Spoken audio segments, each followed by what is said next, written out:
As we're introduced into Mitsuha's life, her grandmother, Hitoha, solemnly explains one evening why they make braided cords at the shrine.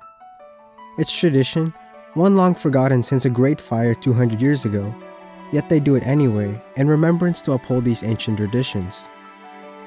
It's a clean, thematic introduction to the story's use of cords and ties that bind people, places, and even times together.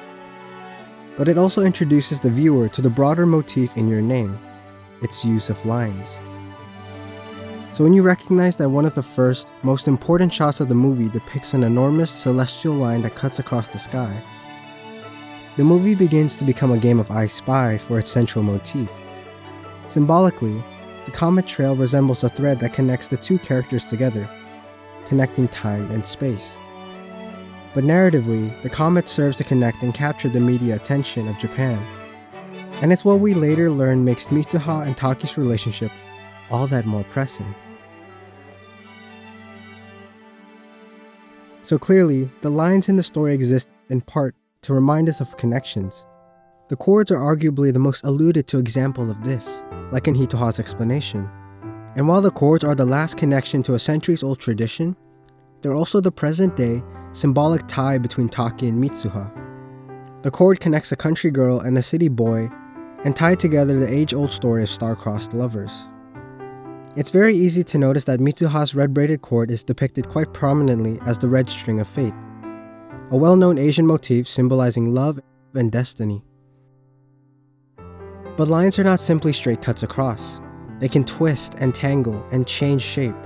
We see this firsthand through Taki, in a metaphysical scene depicting flashes of Mitsuha's life. The braided cord twists in and out, indistinguishable from the red string of fate, and at times transforming into a dragon, a comet, a single sperm cell, and later, an umbilical cord. The biological metaphors in particular are interesting to note, as they evoke very primal, physical ideas of connection, either between a man and a woman, or between mother and child. As a motif, the lines are quite versatile in a number of subtler ways as well. Conceptually, we see them in the subway lines that interweave the municipalities of Tokyo, and the train lines physically connecting the rest of the country. They can be literal lines, like the kanji they scribble on each other to communicate, or the lines Taki draws as he recreates the town of Itomori. Even figuratively, lines that cut the frame are often used to draw our attention to the thresholds between places, or to doors that connect the inside and out. And yet, what's peculiar about the presentation of all the lines, the cords, and ties is that they're all, in some crucial way, flawed, fleeting, or incomplete. As much as we're told initially through Hitoha about the power of these ties and connections, the movie systematically demonstrates how these lines all fail in their own ways.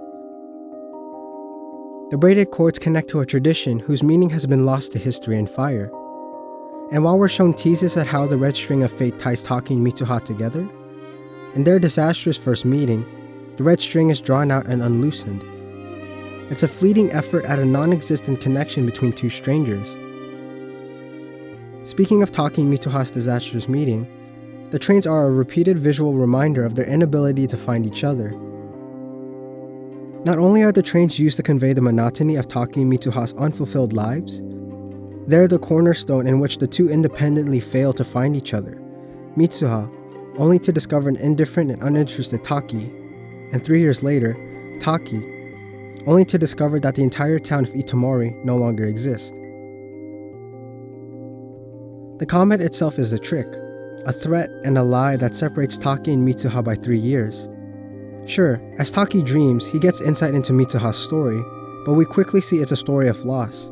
How Mitsuha was separated from both mother and father earlier than most children can understand death and isolation. The cutting of the umbilical cord is just another reminder of Mitsuha's physical and emotional separation. Mitsuha later mirrors this after being rejected by Taki, symbolically cutting her own hair. The kanji, originally used to whimsically show Mitsuha and Taki's way of communicating, later reminds us of the limitations of these written lines, and even foreshadows the jarring end to their reunion during Kataware Doki. All that's left is a partial line break across Taki's palm, like a dash in a sentence, the rest of the thought left unfinished. The lines, in every sense, are the story's symbolic dashes. Line breaks, punctuating half-finished connections. And when you notice that the doors are never seen both opening and closing, it's easy to conclude that the lines rather represent the unfulfilled connection. So the lines are imperfect, and arguably the movie presents a far more compelling case for a flawed lines motif rather than the lines as these great connectors. And yet, clearly the movie's tone is positive, that despite disaster and ruin and years of failed connections, happiness can still be found and a town can still be saved. That Taki and Mitsuha do finally meet after all these years are enough to indicate that a motif simply about failed connections is itself incomplete. So how do we resolve this? The movie's answer comes from our exposition hero, Hitoha. According to Hitoha, musubi is the connection between people, symbolized by the tying of threads. Musubi is the tie that binds, the knot that keeps people together. It's the god's power and the god's art, which itself is not linear. Quote, "They converge and take shape.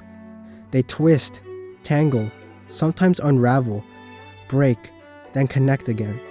End quote. It's spiritual and circular and never-ending.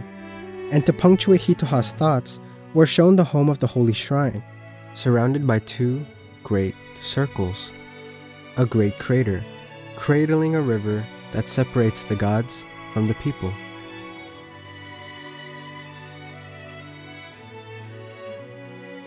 So the antithesis to our failing lines is the infinite line, the circle.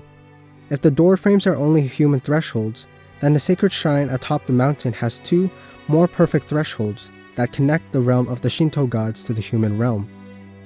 And in each of the ways that the lines were metaphors for limited connections, the circles seen in Kimi no Nawa instead remind us of connections that are whole and fulfilled.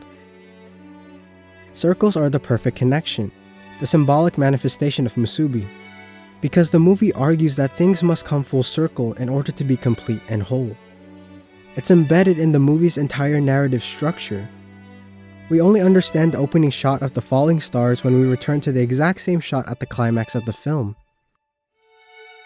Only later do we even realize the movie opened in media res. Even outside of the movie's disguised timeline, time is still played fast and loose. It's part of Hitoha's central thesis on musubi and connections, and we're shown how cycles are a part of the natural and divine order of things. It's strange and perhaps a little ironic, but only through the repeated cycles of time and nature can our characters find a conclusion, a happier one for the town and each other. Without the cycles, we're left with half-finished connections and incomplete stories.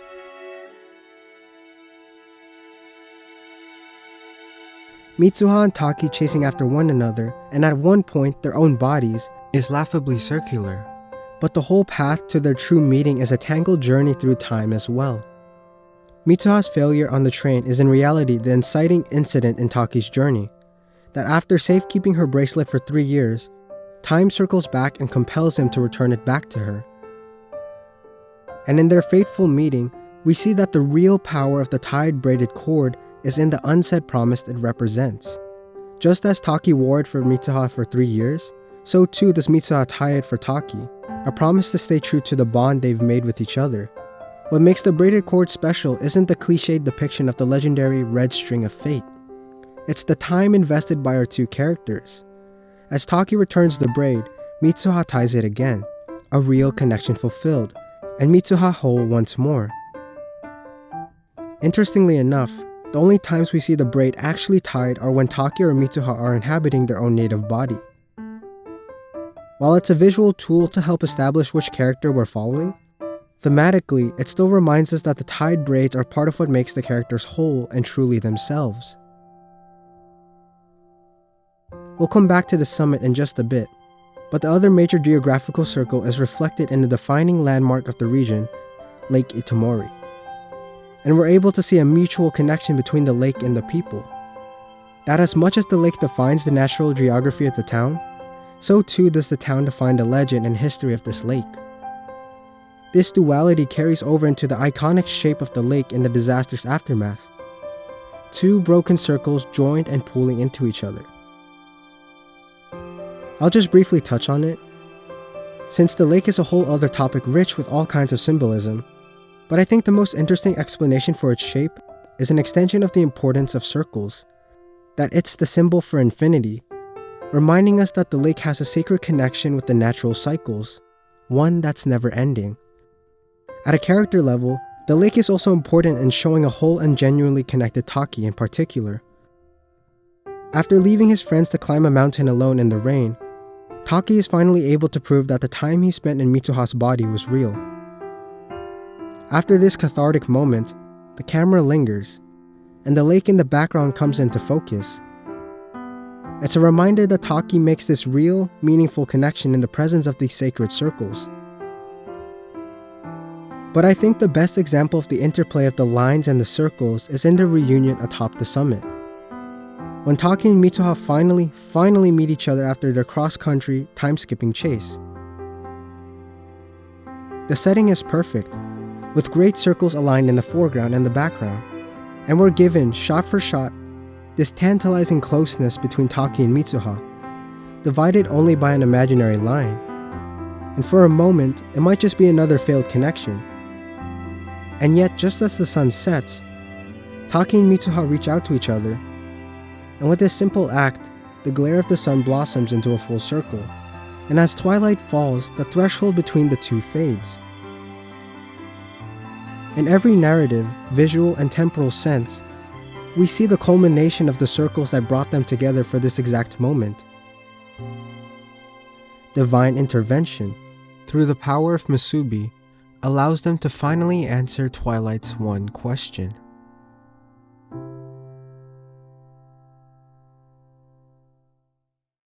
All of this is interesting to note, and yet, if the circles so clearly represent the possibility for happy conclusions, it's unclear why the two are still so aimless at the end.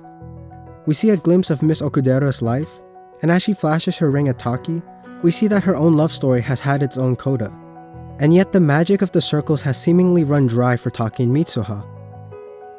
It's easy to conclude, cynically, that the cycles and circles simply represent the non-existent fantasy in our lives, that the depiction of time as circular and rewritable is just a form of wish fulfillment. And its premise as wish fulfillment is, like most anime, true to an extent. As an allegory, the emotional tone of the film is clearly defined by the 2011 Tohoku earthquake and tsunami that claimed over 15,000 Japanese lives. Real life is probably more like the symbolic dashes in the film, where lives and stories are taken away, unfinished. The story is just a fantasy, a dream. But the movie rejects that cynicism. Its message is, with no uncertainty, hopeful and faithful in the face of loss and tragedy. It's a love story written in response to a nation's worst natural disaster in a century. And so with love and faith, despite countless setbacks, Taki and Mitsuha's reunion is inevitable. It's with this earnest lens that we're able to see one final positive note in Kimi no Nawa's grammar and syntax. Because if the M- is used to connect disparate ideas or incomplete sentences, in contrast, the period exists to indicate the end of a complete, full idea.